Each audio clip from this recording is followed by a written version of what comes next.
আসসালামু আলাইকুম, শুভেচ্ছা অভিনন্দন সবাইকে। ইউনিক্স ক্রিম নিয়ে আলোচনা করব আপনাদের সাথে। ইউনিক্স ক্রিমটি আপনারা কেন ব্যবহার করবেন, কিভাবে ব্যবহার করবেন, এর পার্শ্ব প্রতিক্রিয়া সমূহ এবং কোন কোম্পানি প্রস্তুত করে থাকে বিস্তারিত জানাবো এই ভিডিওতে। শুরুতেই জানাবো ইউনিক্স ক্রিমটি আপনারা কেন ব্যবহার করবেন। আমাদের সমাজে এখন একটি প্রচলিত বা খুবই গুরুত্বপূর্ণ একটি বিষয় বা একটি রোগ চলে আসছে, সেটি হচ্ছে স্কারবিস বা খোসপেঁচড়া। আমাদের সমাজের প্রায় মানুষের এখন খোসপেঁচড়া দেখা দিয়েছে শরীরে, আঙ্গুলের চিপায়, হাতের বিভিন্ন জায়গায় এবং শরীরের বিভিন্ন জায়গায় বিভিন্ন জায়গায় চুলকানি দেখা দিয়েছে, যেটা চুলকানোর মাধ্যমে প্রথমত পানির মতো বের হয়, এক পর্যায়ে এখানে ক্ষত দেখা দেয়, পরবর্তীকালে এখান থেকে বিভিন্ন ধরনের পুঁজ বের হতে পারে। এরকম রোগকে আমরা অবশ্যই এটা ডাক্তারি ভাষায় স্কারবিস বা খোসপেঁচড়া বলে থাকি। তো সেক্ষেত্রে এই ইউনিক্স ক্রিমটি ব্যবহার করা হয়। জানাবো ইউনিক্স সি বা ইউনিক্স ক্রিমটি আপনারা কিভাবে ব্যবহার করবেন। গ্রাম্য ডাক্তারগণ এই ইউনিক্স ক্রিমটি ব্যবহারের বিভিন্ন নিয়ম বলে থাকেন।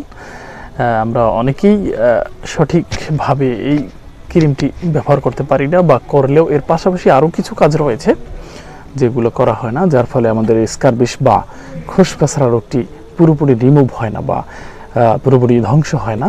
তো জানিয়ে দেব এই ইউনিক্স ক্রিমটা আপনারা কীভাবে সঠিক প্রপারভাবে এটি ব্যবহার করবেন, যেভাবে ব্যবহার করলে বা এর পাশাপাশি যা করলে আপনাদের খোসপেঁচড়া বা স্কারবিসটি পুরোপুরি রিমুভ হয়ে যাবে, সেই নিয়ম সম্বন্ধে জানাবো এখন। যেভাবে ক্রিমটি ব্যবহার করবেন, ইউনিক্স ক্রিমটি পরপর 3 দিন ব্যবহার করতে পারেন। শরীর ভালোভাবে ধুয়ে বা গোসলের পরে শরীর শুকিয়ে নিন। তারপরে আপনি এই লোরিক্স ক্রিমটি সারা শরীরে, মাথার নিচ থেকে শুরু করে বা গলার নিচ থেকে শুরু করে সারা শরীরে ঘষতে থাকুন। পুরো শরীরে ভালোভাবে এই ক্রিমটি লাগান। যদিও 3 দিন ব্যবহারের ফলে একের অধিক ক্রিম আপনাদের শরীরে লাগতে পারে, তো এটি পরপর 3 দিন ব্যবহার করা উচিত।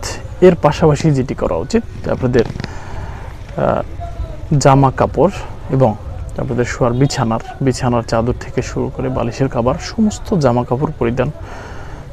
জামা কাপড় আপনারা গরম পানি দিয়ে ধুয়ে ফেলুন এবং রোদে শুকিয়ে নিন। এভাবে 3 দিন এই মলমটি ব্যবহার করার পরে যদি আপনাদের এই স্কারবিস বা খোসপেঁচড়া রোগটি পুরোপুরি রিমুভ না হয়, তাহলে আপনারা 5 দিন পর অথবা 7 দিন পরে পুনরায় আবার এই ইউনিক্স ক্রিমটি ব্যবহার করুন। এক সময় আপনাদের এই স্কারবিস বা খোসপেঁচড়া রোগটি পুরোপুরি রিমুভ হয়ে যাবে। জানাবো এই ইউনিক্স ক্রিমটি প্রস্তুতকারক কোম্পানি সম্পর্কে। ক্রিমটির প্রস্তুতকারক কোম্পানি হচ্ছে ইউনিমেড ইউনিহেলথ। তো প্রিয় দর্শক মণ্ডলী, আজকের এই পর্যন্তই। ভালো থাকবেন সবাই। ধন্যবাদ সবাইকে।